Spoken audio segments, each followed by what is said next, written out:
saksi. Untuk Sakatatal saya pernah menghadiri persidangan. Artinya sebagai tamu Iya. pada waktu itu.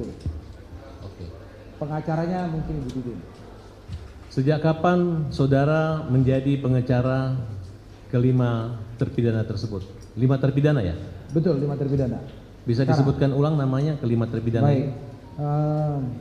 Tadi ada pertanyaan sejak kapan? Saya ditunjuk sebagai kuasa hukum untuk satu orang dulu, yaitu Saudara Eko pada tanggal 23 kalau tidak salah, 23 September tahun 2016, dan untuk 4 terpidana lainnya yaitu Hadi Saputra, Jaya Suprianto, dan satu lagi siapa tadi aku lupa tuh.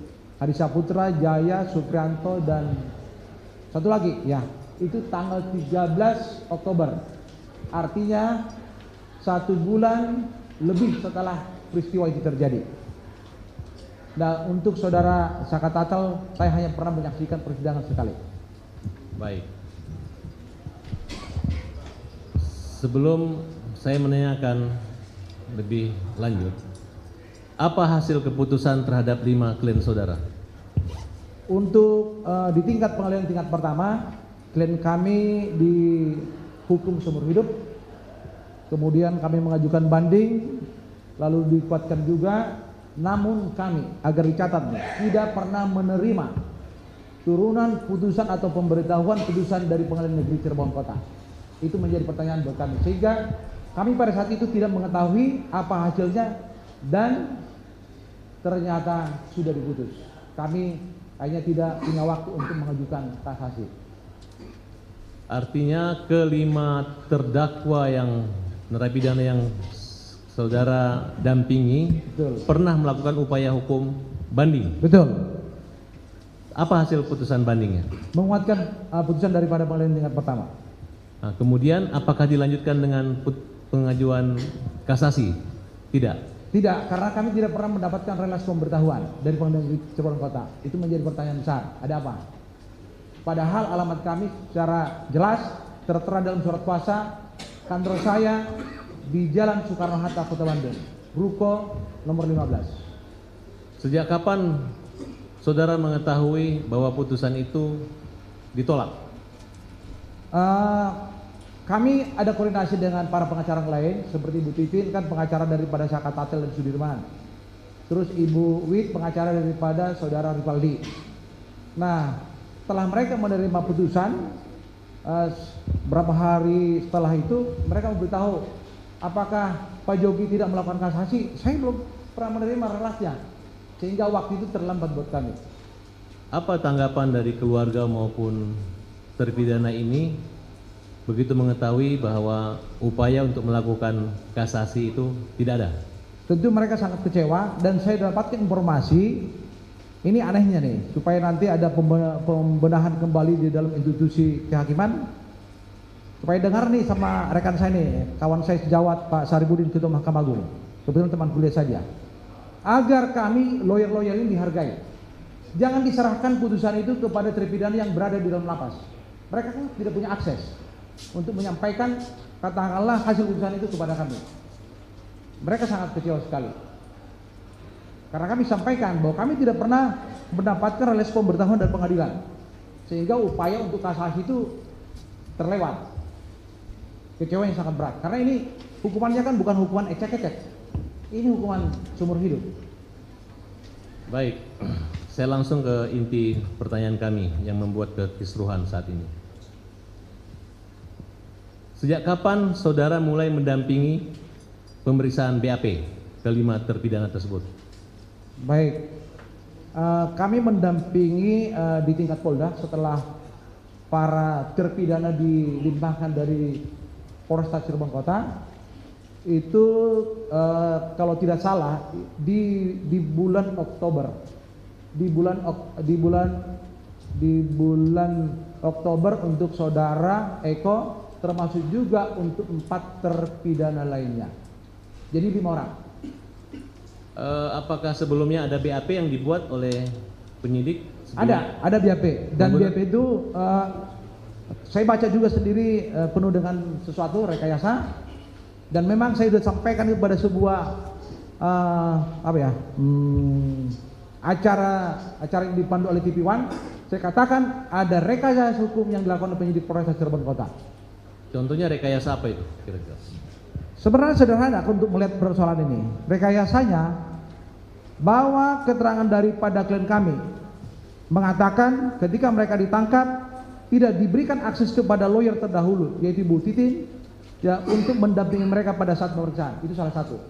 Padahal kalau kita bicara dalam konteks hukum acaranya, hak daripada tersangka itu bisa didampingi oleh kuasa hukumnya. Itu tertera kok secara eksplisit di dalam pasal 56 KUHP.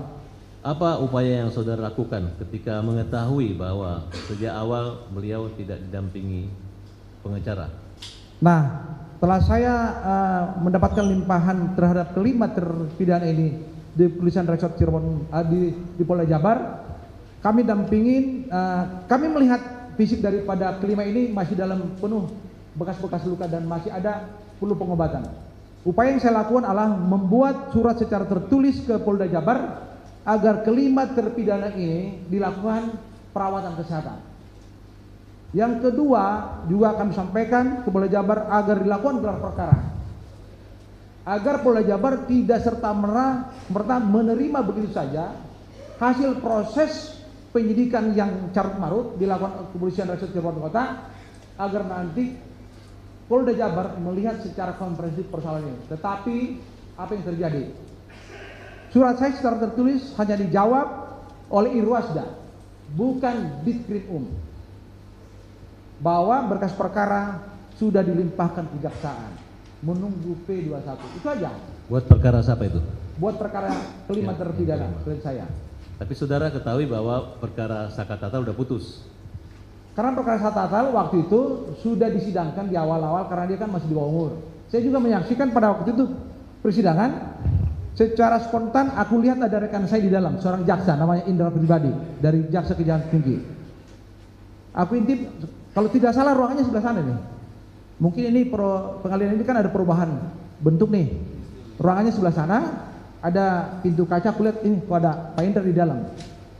Aku masuk ke dalam, terus aku lihat ada persidangan anak di bawah umur dan suasana kebetulannya kelihatannya tidak bagus-bagus. Itu ada emosional daripada hakim waktu itu yang berpakaian preman, membentang-bentang lah kira-kira begitu suasana persidangan itu. Makanya saya katakan suasana kebatinannya tidak bagus. Pengacara sebelum Pak Jogi itu siapa? Ibu Titin sama Almarhum Samsudin untuk kelima terpidana yang saya pegang. Waktu itu ada proses penyerahan pendampingan pengacara atau pemberitahuan? Keluarganya yang mencabut lalu menunjuk saya. Apa yang melatar belakangi Bapak mau mendampingi mereka ini? Begini, kebetulan ada di antara mereka memiliki famili juga seorang Ermi, tentara. Jadi keluarga ini mengeluh, kami ingin mendapatkan katakanlah akses yang lebih besar lagi karena terpidana ini kan sudah dilimpahkan ke Polda. Filosofinya seperti itu. Karena pengacara yang dari Cirebon ini kalau ke Polda kan mungkin jauh. Sehingga dia datang kantor saya dan sudah kenal sebelumnya, memperkenalkan saya dengan orang tua daripada saudara Eko pertama, yaitu Pak Kosim. Lalu mereka bercerita ada keluhan yang sangat fundamental bahwa putranya ditangkap tanpa ada sebab dan dituduh melakukan pembunuhan dan pemerkosaan. Sehingga cerita tersebut membuat saya tertarik. Dan dicerita lagi ada keluarga-keluarga yang lain juga yang sangat miris ekonominya dan perlu bantuan seorang lawyer yang profesional. Sehingga waktu itu oke, saya akan pertimbangkan, saya bicara dengan tim saya, kita berangkat ke Cirebon melihat keadaan-keadaan daripada rumah mereka. Memang betul apa adanya. Kita bayangkan keluarga mereka keluarga kuli bangunan semua. Jadi ya kalau dikatakan Prodeo ya sudah, saya okekan pada saat itu. Sehingga saya menerima walaupun bertahap puasa yang pertama saudara Eko tanggal 23 atau 27 September lalu 2 minggu kemudian dari 4 keluarga ini menyerahkan juga kepada saya. Tetapi tentunya ada secara administrasi kepada Ibu Titin, Pak Samsudin mereka cabut. Kira-kira gitu. Setelah saudara berkomunikasi kemudian menunjuk lawyer, langkah-langkah apa aja yang awal yang saudara lakukan? Apakah ada upaya pertama? Tadi saudara katakan bahwa ada mukanya hancur-hancur gitu. Ya. Apakah tetap melanjutkan membuat satu laporan ke Propam atau saudara sudah mengetahui pengacara sebelumnya sudah melaporkan ke Propam atau ke Komnas HAM? Tolong saudara jelaskan kepada kami. Baik, terima kasih. Jadi setelah saya mendapatkan kuasa yang pertama dari saudara Eko atau orang tuanya pada saat itu, Pak Kosim, saya langsung mengakses ke Polda, menyampaikan saya adalah kuasa hukum daripada saudara Eko. Dan rekan-rekan di Polda welcome sama saya karena saya juga mantan penyidik dari Polda. Artinya mereka sangat baik lah gitu ya. Dan saya minta bertemu dengan saudara Eko. Dan mereka datangkan dari ruang tahanan dan kita bicara, didampingi juga orang tuanya, Pak Kosim. Artinya masih terlihat secara fisik apa yang menjadi persoalan batin daripada keluarganya, banyak luka-luka. Saya hanya minta tolong ini dibawa ke klinik. Karena wilayah Polda Jabar ini saya tahu di mana kliniknya. Dan penyidik pada saat itu ya mengiyakan sudah kami lakukan perawatan untuk yang Eko, dan selanjutnya juga demikian terhadap yang 4 ya. Kami datang ke Polda Jabar dan juga kami diterima dengan baik dan kami juga dipertemukan dengan 4. Berarti kan gimana ya? Saya masih melihat secara fisik apa yang menjadi keluhan daripada orang tuanya. Artinya ada kemungkinan pelanggaran kekerasan hak asasi manusia, kekerasan yang terjadi terhadap 5 klien saudara. Betul, karena mereka juga menceritakan ini kenapa penyebabnya. Mereka dipukulin di ruangan narkoba. Sejak mereka dibawa dari satu lokasi penangkapan ke Polresta Cirebon Kota, di ruangan narkoba dipukulin secara masif. Oke, kembali. Dan saya lanjutkan lagi karena tadi ada pertanyaan, apakah ini sudah pernah dilaporkan ke Propam maupun ke lembaga-lembaga negara lainnya? Nah, berdasarkan hasil koordinasi saya dengan Ibu Titin yang juga memegang untuk terpidana Saka Tatal dan juga Sudirman, ternyata sebelum kami mendapat kelimpahan kuasa sudah dilakukan upaya itu, melaporkan ke Propam, juga mengirimkan ke Komnas HAM maupun ke lembaga-lembaga negara lain. Jadi upaya selanjutnya saya tidak lakukan kecuali saya hanya meminta kepada penyidik Polda Jabar mengirim surat secara formal agar mereka dirawat, karena khawatir apabila tidak rawat rawan terhadap kesehatan tubuhnya, dan juga minta gelar perkara. Itu yang saya lakukan dan mendampingi mereka pada saat di BAP, dan mereka semua mencabut apa isi BAP yang dibuat di Kepolisian Cirebon Kota. Dicabutnya di mana? Dalam bentuk BAP pada terjadi dialog tanya jawab. Pada saat pemeriksaan tersebut? Pada saat pemeriksaan tambahan di Polda Jabar. Oh, berarti dari Polda itu sudah ada pencabutan ya? Sudah. Jadi kalau sekarang ada berada di luar, dong-dong itu omong kosong semua. Kita sendiri yang mendampingi kok. Oke, baik. Saya kembali lagi ke awal.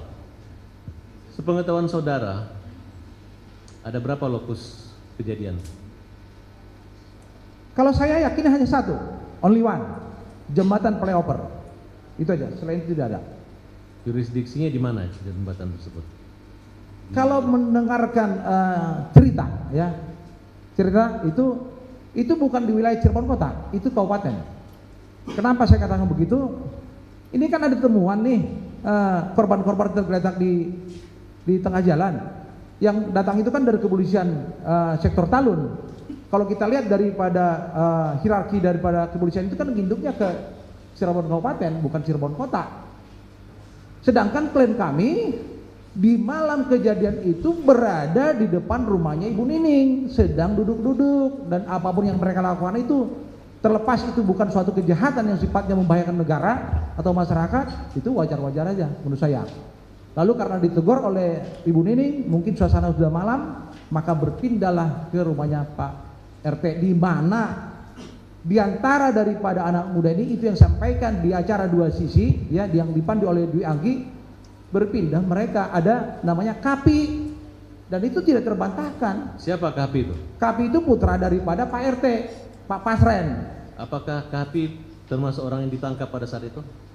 Kalau yang ditangkap saya kurang tahu apakah dia ditangkap, tapi yang jelas Kapi ini sampai detik ini tidak pernah terproses sama dengan klien saya yang 5 terpidana terdahulu.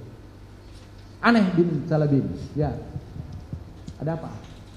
Ini kan menjadi pertanyaan besar, dan itu juga sudah kami pertanyakan kok di ruang persidangan, termasuk Ripaldi yang notabene tidak mengenal klien kami, tetapi disatukan dalam satu perkara 340. saya sebagai dosen hukum pidana, aduh, ketawa juga saya melihat dakwaan seperti itu.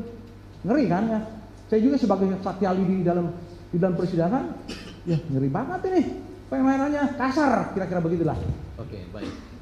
Saudara saksi, di dalam keterangan di BAP Pasren itu dia menyudutkan lawyer pengacara. Saya nggak tahu disebutkan siapa. Ya. Apakah ada upaya untuk meminta mereka untuk meringankan sehingga itu membuat pengaruh yang besar terhadap kasus ini, seolah-olah ada yang rekayasa yang dilakukan oleh lawyer? Begini, Saudara jelaskan. sebelum saya ditunjuk sebagai kuasa hukum terhadap 5 terpidana, keluarga ini keluarga khususnya klien kami maupun yang lain sudah pernah datang ke kediamannya Pak Pasren. Dan mungkin sudah kita bisa lihat kok di podcast ataupun di siaran TV One ataupun News TV bahwa Ibu Aminah itu kan datang bersama-sama keluarga yang lain. Artinya Pak Pasren ini seolah-olah kan lepas tangan. Silakan aja hubungi dengan pihak polisian. Nah, setelah saya ditunjuk sebagai lawyer, saya juga didampingi oleh keluarga menemui Pak Pasren dan diterima, tapi tidak bersilakan duduk. Jawabannya sama. Silakan aja hubungi kepolisian. Saya nggak gitu. Jadi gerak tubuhnya sama yang diperhatikan dia ketika keluarga terdahulu datang dan juga ketika saya datang mendampingi. Apa yang saudara inginkan dari pernyataan Pasren yang tiba-tiba dimanipulasi lah kira-kira? Sebenarnya sederhana aja. Kenapa you punya anak bisa selamat, yang lain tidak? Tinggal ngomong aja jujur, kan? Bahwa mereka adalah anak-anak orang baik yang tidak melakukan satu kejahatan yang dituduhkan. Itu aja sederhananya. Tapi kenapa? Sampai apakah ada sesuatu saya kurang tahu. Dan itu mungkin nanti penyelidikan berikutnya kan sudah dilaporkan di Mabes Polri.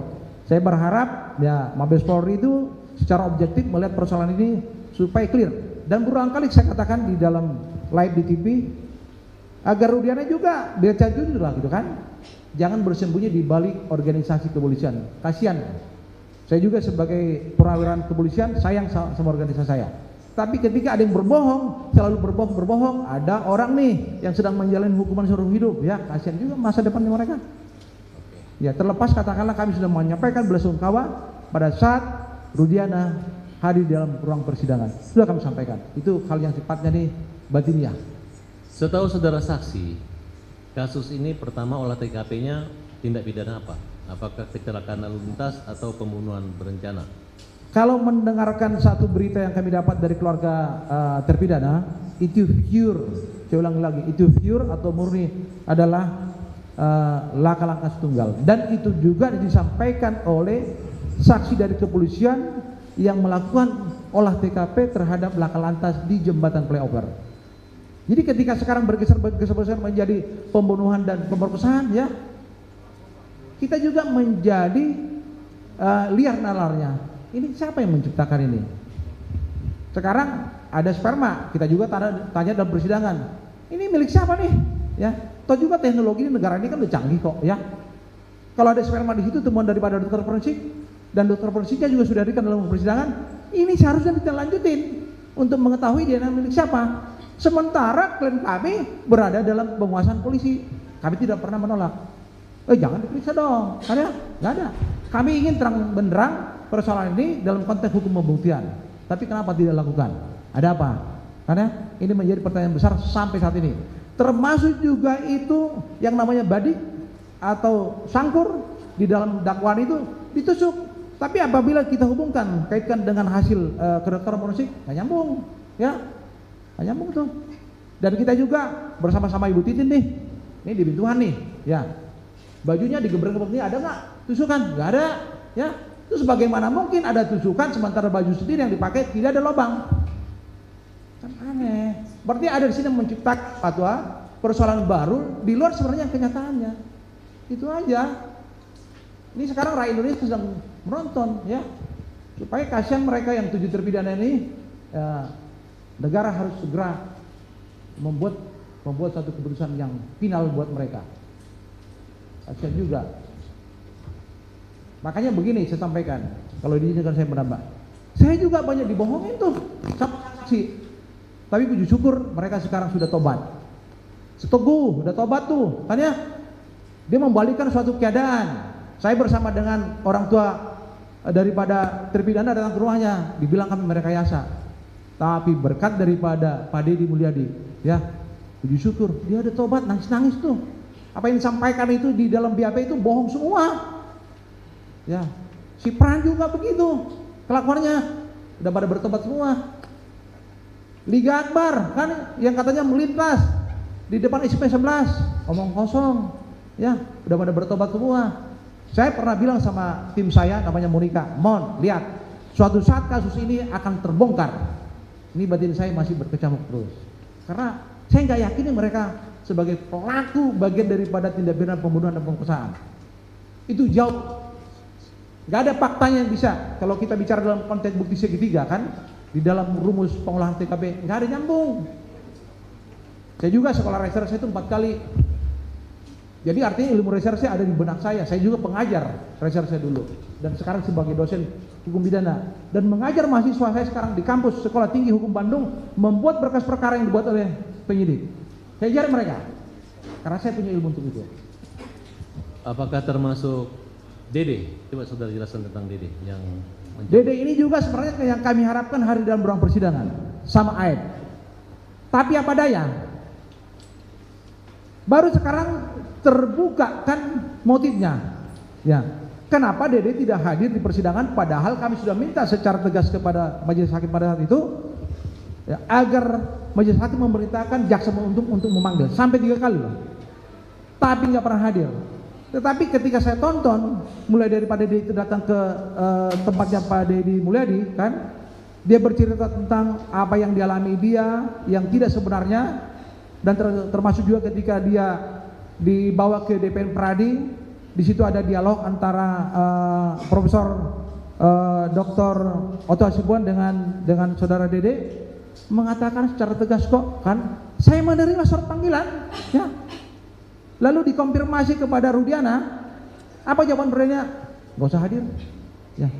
Begitu kentak opornya seorang anggota polisi memerintahkan orang lain, ya, supaya tidak hadir. Itu kan bagian dari konten pepor, penghinaan terhadap pengadilan itu tidak hanya di ruangan ini doang.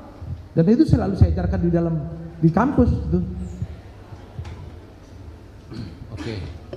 Pada saat rekonstruksi perkara apakah saudara ikut dalam? Saya ikut. Saya begini, Polda Jabar itu welcome sama saya. Welcome sama saya karena mereka juga teman-teman saya di sana, dan saya juga selama di polisi itu dunia reserse, dan saya juga pernah kepala reserse, jadi saya tahu. Mereka menyampaikan, Bang, mau ada rekonstruksi nanti di Cirebon, Abang ada waktu? Ada. Maka datanglah kita ke sini dan ada tim rekonstruksi dari Polda Jabar lengkap waktu termasuk juga identifikasinya. Lalu setelah saya lihat adegannya itu tidak sesuai dengan apa yang mereka lakukan, maka pada saat itu saya tanyakan kepada kelima terpidana khususnya klien saya, ini you mau nggak? Ini nggak mau. Kami hanya mau melaksanakan adegan yang duduk-duduk di depannya Ibu Nining dan termasuk juga di depannya rumah Pak Pasren. Tapi apa yang terjadi? Apa yang terjadi? Ketika yang di depannya Ibu Nining oke, ya, di shot, ya, masuk ke lokasi yang kedua depannya rumah Pak Pasren protes bahwa mereka tidak pernah tidur di situ. Ngomong kosong. Sekarang tinggal gini aja, ya. Zaman sekarang kan nggak susah lah. Saya juga pernah mengejar orang sampai ke Malaysia sana, hanya melihat lak daripada HP. Ya, di mana posisi mereka pada situ? Kenapa tidak lakukan dalam konteks membuktikan posisi mereka malam itu di sana? Ini kan banyak yang disamarkan. Ya, kita bukan orang bodoh kok sekarang itu dalam rangka membuktikan satu kejahatan pidana. Kita sekarang yang ada di ruangan ini, ya, mengatakan saya nggak pernah jam segini di ruangan Pengadilan Negeri Cirebon. Bohong, tinggal panggil ahlinya, mana handphone kirim ke baris di sana, pasti di sini posisi kita semua. Sederhana kan? Itu kita bicara dalam ruang persidangan. Tapi apa daya? Mohon maaf nih Bu, hakim bilang kami akan pertimbangkan, kalau tidak terbukti kami akan bebaskan. Wow, berbunga-bunga hati saya. Setelah itu apa yang terjadi? Di demo kami habisan. Saya sampai dicari-cari. Udah ketakutan semua tuh, Bu Titin ketakutan, maafkan wanita ada 4, kami lelaki hanya 2. Tapi saya bilang sama teman saya, satu lagi si Tohab nih, Dek, kemudian satu marga dengan Sandenggolan. Kalau memang harinya saya mati di sini, ya nggak apa-apa, saya datangin mereka. Lu demo karena apa? Saya ditangin. Walaupun mereka udah teriak-teriak terus. Sampai ini demi Tuhan deh aku ngomong nih. Sampai bagian kamar di sini juga ngomong, Pak kalau bisa nyumput dulu. Sempat kita sampai digituin, nyumput di ruangannya Bankum. Apa ruangan apa itu? Ada Bantun Syukur ya, pos Bankum. Sampai di situ kita. Karena apa? Supaya steril dulu, mereka pulang dulu. Sampai mobil saya aja nggak boleh parkir di luar. Sampai begitu, katakanlah gawatnya persidangan di tahun 2016. Kan luar biasa. Ada apa sebenarnya? Sekarang kan terbongkar semua. Itu karena berkat daripada Tuhan. Luar biasa. Saudara saksi, persidangan waktu itu dilakukan secara terbuka atau tertutup? Pada saat dibuka itu terbuka. Saya harus terang mengakui, dan memang ada waktu itu tertutup mungkin pada saat pemeriksaan yang sifatnya sensitif. Kaitannya dengan mungkin ada kaitannya sperma kan yang di dalam tubuh daripada Vina kan ya, ada waktu itu. Tapi terbuka ada. Jadi saya tidak boleh mengatakan tertutup semua, enggak. Itu dosa buat saya. Saudara saksi tadi menguraikan tentang scientific crime investigation ya.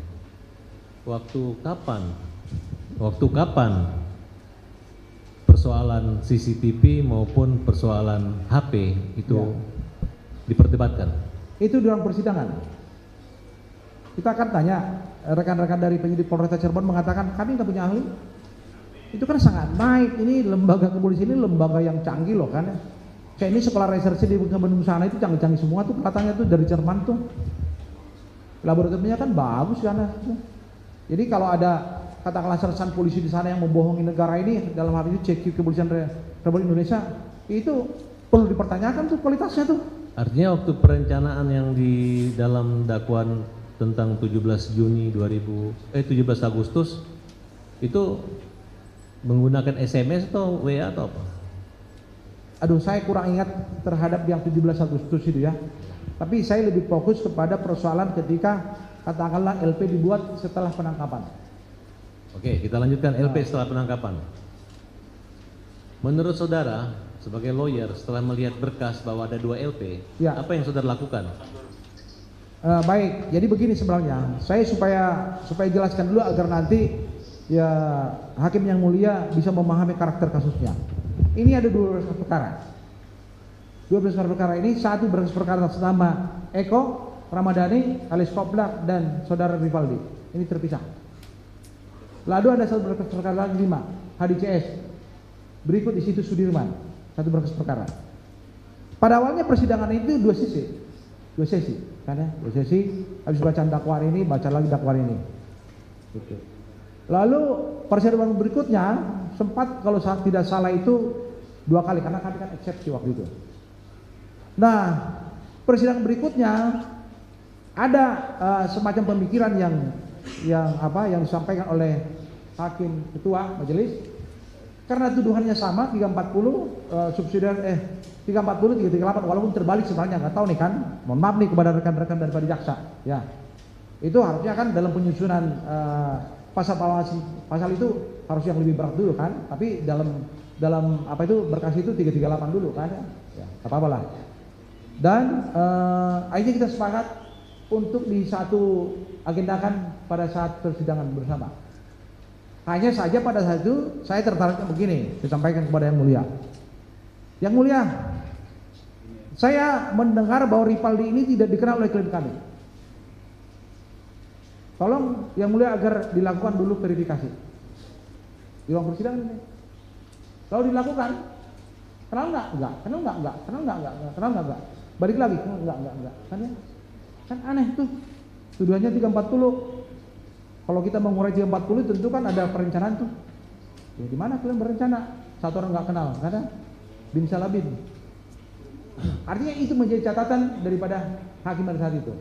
Kami akan catat dan kami akan pertimbangkan. Baik. Selanjutnya, saudara saksi, pada saat ada berapa orang saksi yang dibawa sumpah? Kalau secara tegas saya lupa, saya nggak bawa berkas perkara tadi, ada berkas perkara bundelnya besar. Hanya sekarang ribut-ribut di dalam medsos itu kan, Katanya Dede dan Aib itu dibuat berita tertutup Pak, tapi saya nggak ada tuh. Nggak ada, cuma mereka nggak hadir aja dalam ruang persidangan. Apakah saya lupa? Ya. Dan waktu itu juga kita pertanyakan supaya BAP mereka itu jangan dibacakan oleh jaksa, karena kami sangat keberatan. Karena dia adalah dua saksi yang perlu dihadirkan dalam ruang persidangan untuk membuka tabir ini. Walaupun pada saat itu digambar kan, kami cecar juga dia pada saat persidangan. Balelo juga dia omongannya. Ternyata sekarang kan digerakkan dia sama Tuhan berkata yang benar. Terbukalah tabir ini. Bahwa dia tak pernah melintas bersama dengan almarhum Eki dan Pina di depan SMP 11. Dia hanya stuck di satu tempat setelah bertemu dengan Eki dan Pina. Itu yang saya tonton dalam podcast maupun berita-berita di live di televisi. Itu kan luar biasa. Seandainya pada saat itu dia ngomong begitu, udah ini pasti dipotin bebas. Kasihan tuh hakim yang 3 sekarang kan jadi menanggung beban karena kebohongan mereka dalam persidangan itu. Dan beritaan daripada anak manusia yang 7 orang itu sekarang kan termasuk juga Saka Tatal, anak bocil gitu kan ya, dimarah-marahin di ruang persidangan. Ya, saya nonton sendiri tuh. Kebetulan samping saya ini ada Pak Indra pribadi, jaksa dari Kejati. Marah-marahin ini. Siapa yang marah-marahin? Saka Tatal. Hakim ketua yang pakaian preman. Kan pakaian preman waktu itu mereka sidang itu. Gak pakai seperti gini uniform yang ditampil di depan kita sekarang. Berapa orang saksi waktu di persidangan? Berapa orang hakim? Majelis hakim itu berapa orang? Saya ingat saya ada 3 tuh. Ini saya gambarkan ruang sana ya. Ruang sana, di ruang sana mungkin masih ada nggak ruangannya ya? Ruang sana, terus Ibu Titin aku lihat juga pakai jilbab dia. Nah, si Saka ada waktu itu. Terus ada lagi dari mana? Dari Bapas kalau nggak salah tuh. Sedikit lah di ruangan itu. Oke. Apa yang saudara saksi ketahui tentang peran aktif dari Rudiana? Nah, kalau menelusuri apa yang tertuang dalam BAP yang sudah ada berkas perkara, dia adalah motor daripada semua ini. Terlepas katakanlah ada belasungkawa yang kita sampaikan, tetapi tidak boleh dong kan melakukan suatu tindakan-tindakan di luar daripada norma hukum yang benar. Jadi dia kan melakukan penangkapan ya sendiri di unit narkoba dia. Berarti nggak punya kewenangan kalau kita bicara dalam konteks hukum acara pidana. Siapa sih yang berhak melakukan penangkapan terhadap kasus-kasus yang sifatnya kriminal umum kecuali tertangkap tangan? Itu secara jelas kok di dalam pasal 1 butir 19 KUHP kan ya. Siapa saja, mau satpam kek, mau tentara kek, mau polisi kek, gitu kan ya, mau ibu-ibu kek, gitu kan ya, orang padanya ada ditemukan barang bukti itu kan rumusannya seketika itu ditiriakin kan kira-kira rumusannya. Lalu tindakan-tindakan kawan ini Rudiana saya juga udah pernah kali himbau, udah mendingan ngomong ke Kapolri kalau malu gitu kan ya, supaya selesai masalah ini. Kasihan mereka yang lagi menjalani hukuman apa seumur hidup. Saya yakin Mahkamah Agung juga pasti membebaskan mereka gitu kan ya. Yakin saya juga udah begini kok ya, terkuak semuanya gitu. Dan dialah yang melakukan suatu apa ini, motifnya apakah ada sesuatu di balik itu saya kurang tahu, karena waktu itu cepat ini berkasnya, cepat sekali. Karena kami kan ditunjuk itu udah 1 bulan untuk si Eko, 1 bulan setengah untuk si yang 4 lagi, jadi udah dilimpahkan perkaranya ke kejaksaan. Saya sempat melakukan pra-peradilan ini supaya sampaikan ya, pra-peradilan itu nggak pernah tuntas ya, jangan membuat suatu narasi-narasi yang tidak benar. Nggak pernah tuntas. Ketika sidang pertama jaksa nggak datang karena saya gugat 2, saya mohonkan 2, jaksa sama penyidik Polda. Terus sidang pertama nggak datang pihak kejaksaan maupun kepolisian, lalu ditunda, masuk sidang pokok. Udah begitu ya sudah aja gugur dengan sendirinya. Jadi tidak ada cerita yang namanya pra-peradilan itu kami tolak, cuma gugur aja seperti itu. Jadi supaya clear nih kan, narasi-narasi yang selama ini berkembang di luar itu peradilan aja ditolak, nggak ada ditolak itu. Orang saya yang mengalami sendiri kok ya, kok orang lain yang nggak bacot kan, kira-kira begitu. Baik, apa pengetahuan saudara tentang Aib dan Dede? tentang peristiwa dan kaitan mereka dengan tersangka-tersangka terpidana yang lainnya. Begini, ini ada cerita yang saya dengar dari para terpidana maupun keluarganya. Suatu ketika informasi yang saya dapat itu mereka ini kan membuat suatu kegaduhan dengan membawa wanita ke tempat kerjanya. Yaitu menjadi perhatian masyarakat di lokasi itu dan mereka ditegur. Nah, dari teguran itu muncul rasa tidak simpati terhadap masyarakat di sana, termasuk juga kelima klien saya. Ya. Termasuk kelima klien saya. Jadi sebenarnya secara pribadi itu hal yang wajar dong, ya. Dilakukan tindakan-tindakan yang sifatnya nih peneguran oleh warga kan. Bukan ujuk-ujuk klien kami yang dendam sama mereka, nggak ada itu. Ini saya clearkan sekarang. Itu warga, ya. Kalaupun ada klien kami di situ bagian daripada warga, itu hal yang wajar aja. Sifatnya kan general. Gitu. Jadi tidak ada perseteruan misalnya antara dia dengan mereka pribadi, antara geng motor dengan motor. Orang kami ini geng kuli bangunan kok, yang hidupnya pas-pasan, ya. Kasihan tuh. Oke. Dalam laporan Rudiana, motif daripada pembunuhan itu karena eksistensi persaingan antar geng motor. Ya. Apakah selama dalam persidangan itu adakah terbukti di antara terpidana ini adalah anggota geng motor, Monreker? Nggak ada sama sekali. Nggak kenal mereka geng-gengnya itu. Kita udah beberapa kali kok mengatakan. Bahkan suatu saat begini, saya masih di ruang tunggu tahanan sana. Sebelum kita sidang, dulu pernah kita sidang di bawah dan di atas juga. Saya sampaikan, jadi saya bilang dokter nih kan ya. Malu saya kalau kalian ternyata banyak berbohong. Lebih baik kalian ngaku dan aku nanti akan minta keringanan kepada hakim agar kalian dihukum ringan, kira-kira begitu. Lalu mereka menjawab, saya harus berulang kali bicara apa lagi ke bapak kan? Kami udah jujur, belum penting kaki bapak itu cium. Gila kan ya? Kaki gua dicium, cium aja cium. Kaki orang tuamu. Untuk membuktikan bahwa kamu batinmu itu adalah benar bicara. Mereka lakukan. Jadi kalau udah begitu, apalagi yang kita persoalkan ketidakjujuran mereka? Udah jujur mereka. Jadi kalaupun sekarang itu ada cerita nih di dalam kalangan para praktisi hukum bahwa putusan pengadilan itu kan sudah inkrah. Ya betul. Tapi saya sebagai seorang dokter di bidang filsafat, ada Descartes mengatakan cogito ergo sum dubio motorium. Saya berpikir karena saya ada, saya melihat karena saya ada. Jadi sesuatu putusan pengadilan saya bisa pertanyakan isinya benar nggak? Dan itulah yang disebut dengan teori keraguan. Saya meragukan isi putusan itu karena bertolak belakang dengan fakta dan keadaan yang sebenarnya. Tapi apa yang saya perbuat? Saya aja ya putusan banding nggak disampaikan. Alamat saya juga di Amerika. Jalan Soekarno-Hatta Bandung, ya jelas kok itu jalan nasional. Kenapa nggak disampaikan? Apakah ada pertanyaan? Hanya lawyer ini lawan kami yang berat. Mungkin begitu pikirannya. Saya sering kali kok membahaskan orang di ruang persidangan.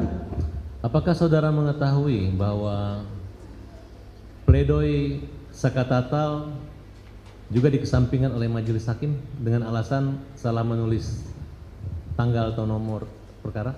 Saya hanya dengar aja dari Bu Titin mengeluh dia. Tetapi secara material isinya saya kurang tahu. Apakah saudara ketahui bahwa memori banding dari perkara banding Sakatatal tidak dikirim ke pengadilan tinggi? Saya nggak tahu. Pernah dengar dari Ibu Titin? Saya hanya pernah dengar dari Bu Titin. Itu keluhannya. Menyatakan bahwa apa yang Anda alami dialami juga oleh terdakwa lainnya. Iya. Kemudian apa kira-kira motif pembunuhan terhadap kedua korban ini oleh klien saudara? Menurut pertimbangan hakim ataupun maupun penjaksa atau polisi yang saudara ketahui? Ya kalau kita lihat dari isi BAP ini kan semacam ada pengarahan, ada pembunuhan, ada pemerkosaan ya. Walaupun masalah yang digunakan itu adalah undang-undang masalah anak kan, pasal 80 keturunannya pasal 76D pelecehan hubungan seksual terhadap anak di bawah umur, bukan pasal pemerkosaan di dalam KUH pidana. Ini motif ini sampai sekarang saya masih misteri nih.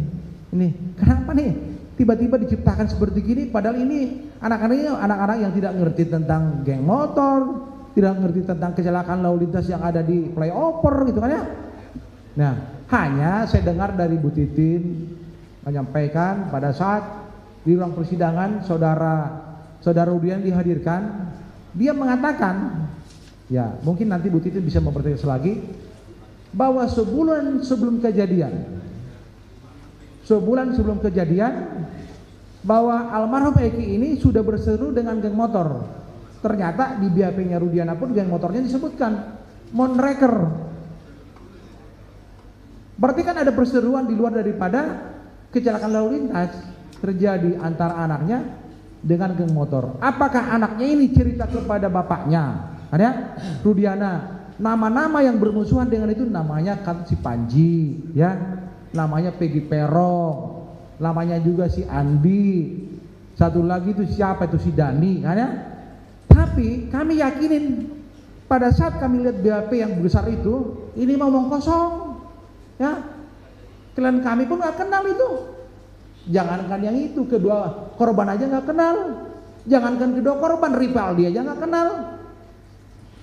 Kan bin Salabin ini, saya ulangi lagi ya. Jangankan yang DPO ini yang ada dalam berkas perkara nggak dikenal. Satu, ya. Kedua korban, Pina dan Eki nggak kenal, kan ya. Ketiga, Ripaldi yang sama-sama dihadirkan dalam ruang persidangan nggak kenal. Terus bagaimana mungkin dituduhkan 340 pemerkosaan dan pembunuhan? Kan kita sebagai orang yang berpikir katakanlah di dalam karakter ilmu pengetahuan hukum, narasi nggak nyambung. Kalau mereka rekayasa yang cantik-cantik lah gitu kan ya. Saudara saksi, saya mau menggali tentang alat bukti lainnya, ya. Handphone dan CCTV. Coba saudara saksi pertegas dulu bagaimana perdebatan itu terjadi sehingga itu tidak dilakukan dengan alasan tidak ada ahli itu. Kalau CCTV kan secara tegas di dalam penjelasan saksi perbalisan di pengadilan, kami nggak punya ahli, ya. Sederhana begitunya. Tapi CCTV-nya ada? Ada, udah kalau keterangan dia sudah diambil, tapi kami nggak punya ahli. Handphone juga kan kami pertanyakan, kenapa handphone itu tidak dilihat posisi terakhirnya dia? Kan gampang tuh. Sebagai contoh nih, ya saya pernah mengejar pelaku pembunuhan ke Kalimantan Barat. Karena melakukan pembunuhan itu di kota Bandung dan asli dari Banten. Kami kerjasama waktu itu dengan seorang ahli IT. Oh, posisinya dia sekarang Kalimantan Barat. Saya terbang Kalimantan Barat, minta bantuan dengan Polda Kalbar. Lalu kami temuin keluarganya, kakaknya ada di situ menikah dengan orang Kalimantan Barat. Kami, saya kasih serta dari kota Bandung, minta penjelasan kepada ibu, adik ibu ada di mana? Oh, bapak jangan nuduh sembarangan. Termasuk juga ada lawyer pada saat itu. Gini aja deh, ini ada orang Polda Jabar, orang Polda Kalbar. Supaya kita tidak berdebat, nomor HP ibu mana? Nomor HP lawyer mana? Nomor HP saya mana? Ini saya orang Bandung nih, kan? Saya kirim langsung ke Mabes Polri. Keluar, laknya, bahwa posisi saya orang Bandung berada di Kalimantan Barat. Artinya, adiknya itu ada di Kalimantan Barat. Ini adalah buktinya, bilang. Bukti apa tuh? Teknologi, saintifik saya gitu kan. Baru ngomong dia, Pak, adik saya mah udah diseberangkan ke Malaysia. Jadi kuli di apa tuh? Di perkebunan sawit. Kenapa nggak dari tadi ngomong? Nanti urusan Mabes Polri lah menangkap itu, kira-kira begitulah dalam hati saya kan. Jadi artinya apa? Sebenarnya kalau ada upaya-upaya yang sifatnya dikomprehensif dilakukan oleh penyidik Polres Cirebon, clear masalah ini, clear. Almarhum Eki dan Anu ada di jembatan flyover. Orang ini di depannya rumah ibu ini, dilihat turunannya waktu-waktunya, clear kan? Sebenarnya nggak nyambung itu. Tapi kenapa sekarang seolah-olah teknologi itu tidak dibutuhkan? Ya, padahal dalam hukum pembuktian tidak kita menggunakan pemahaman yang sifatnya nih kasat mata, prima facie. Tetapi metode scientific investigation maupun metode-metode yang lain itu harus digunakan. Karena begini, pasal 66 KUHP itu sudah secara tegas kok merumuskan tersangka terdakwa tidak dibebani pembuktian. Yang dibebani siapa? Harusnya kan penyidik, tidak melakukan. Makanya korbanlah klien saya sekarang menjadi hukuman penjara seumur hidup. Ini karena kelemahan dalam konteks pembuktian yang dilakukan oleh kawan-kawan penyidik. Itu nih. Baik, saudara saksi. Saya minta saudara saksi menjelaskan apakah dalam persidangan pernah mencabut berita acara pemeriksaan di kepolisian? Kalau di polisi betul pada saat pemeriksaan. Di pengadilan? Di pengadilan kalau BAP yang dulu dibuat Polres Cirebon sudah dicabut. Di pengadilan juga. Tapi apa yang terjadi? Ini kan menjadi perdebatan saya waktu di ruang persidangan. Waktu itu hakim ketua mengatakan ini tanda tanganmu enggak? Ya iyalah, orang itu tanda tangannya. Tapi tanda tangan itu bukan pembenaran terhadap materialnya, isinya. Itu yang kami pertanyakan. Kenapa tanda tangan yang dipertanyakan? Kalau tanda yang dipertanyakan ya jelas loh. Ya. Saya juga pernah tampelin kok anak buah saya yang merekayasa perkara, saya suruh jungkir balik. Gak boleh gitu, begituin kan ya. Artinya BAP itu yang diakui oleh pengadilan yang di kepolisian atau di depan persidangan? Kalau kita bicara dalam konteks hukum pembuktian, apa yang disampaikan oleh siapapun, maka di ruang persidangan, maka itu yang menjadi catatan dan pertimbangan oleh hakim. Itu kan berita acara ini kan hanya bagian daripada awal keterangan dan bisa saja berubah. Saya sebagai kepala reserse menemukan juga anggota saya suka ngebukin. Kenapa saya bilang itu orang ada babak belur, siap dan.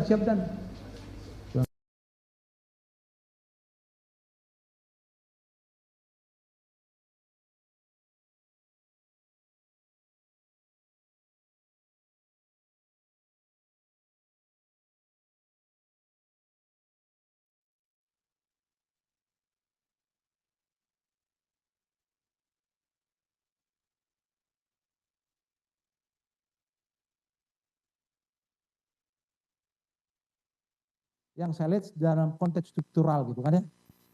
Baik, menurut saudara saksi, kejadian tadi kan saudara mengatakan lokusnya satu di jembatan Talun. Iya.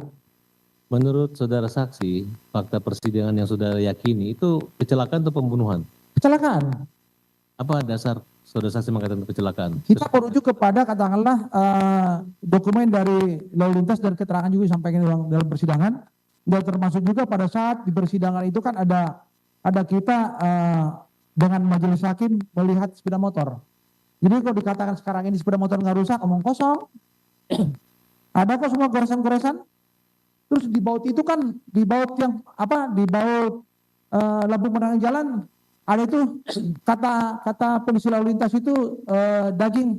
Baik, saudara saksi, bisa kami perlihatkan kendaraan motornya? Yang mulia? Kendaraannya sudah bukti, silakan. Yang ada situ.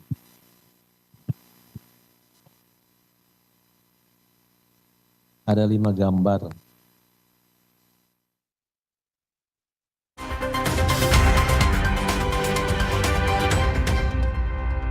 Boy, what's that bird then?